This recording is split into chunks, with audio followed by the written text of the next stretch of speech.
আমি কি শুনছি বড় রানী? আমি কি শুনছি? সব মিথ্যে মহারাজ, সব মিথ্যে। না বাবা, সত্যি, সব সত্যি। রাজপ্রাসাদের ওই পেছনের বাগানে আপনার 7 রাজপুত্র 7টি চম্পা ফুল হয়ে রয়েছে। আসুন, আসুন তাদের দেখবেন, আসুন। আসুন বাবা।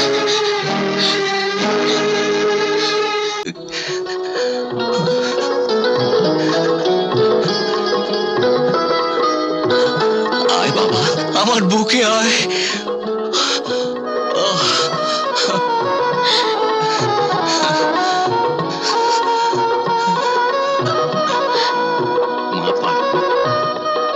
আয় আয় বাবা, মারে মা, আমার বংশের 7টি বাতি আর একটি পারুল মা। ওরে ওরে, তোরা আমায় ক্ষমা কর। 6 রানীর চক্রান্তে পড়ে দীর্ঘ 16টি বছর আমি অন্ধ হয়েছিলাম। আমার এই রাজপ্রাসাদ অন্ধকারাচ্ছন্ন ছিল। ওরে ওরে, তোরা আমার রাজপ্রাসাদকে আলোকিত করে তোল। আমরা অন্যায় করেছি ছোট রানী, আমাদের মাফ করে দাও। আমরা খুব অনুতপ্ত ছোট রানী, আমরা খুব অনুতপ্ত। প্রেমের নাম হায়ুতাস। মহারাজ, সবার আগে আপনি আপনার ওই কুটিল 6 রানীকে রাজ্য থেকে বাইর করে দেন। না, ওদের আমি বের করে দেব না সদানন্দ। ওদেরকে আমি পাগলা ঘোড়ার পেছনে বেঁধে চাবুক মারতে মারতে টেনে হিচড়ে রক্তাক্ত করে রাজপ্রাসাদের এই বাগানে এইখানে আমি জীবন্ত সমাধি দেব, যাতে করে ভবিষ্যতের পৃথিবী জানতে পারে বিশ্বাসঘাতকতার পরিণাম কি ভয়ঙ্কর, কি মারাত্মক হতে পারে।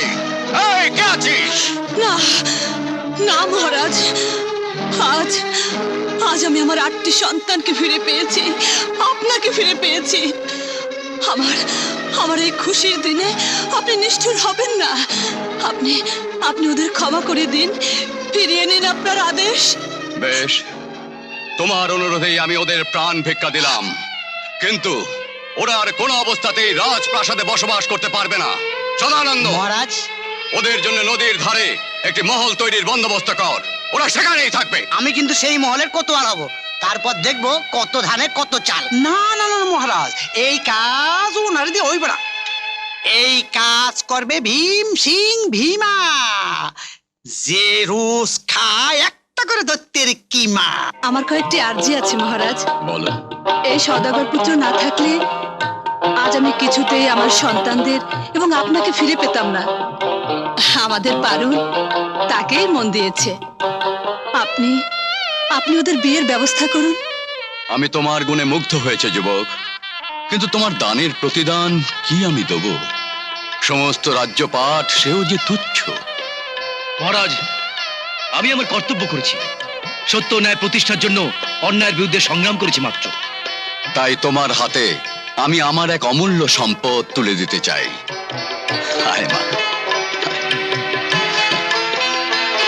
আশা করি তুমি তা গ্রহণ করবে। আশীর্বাদ করুন। যে হাত আজ আপনি আমার হাতে তুলে দিলেন, সে হাত যেন চিরকাল একই সুতোয় বাঁধা থাকে।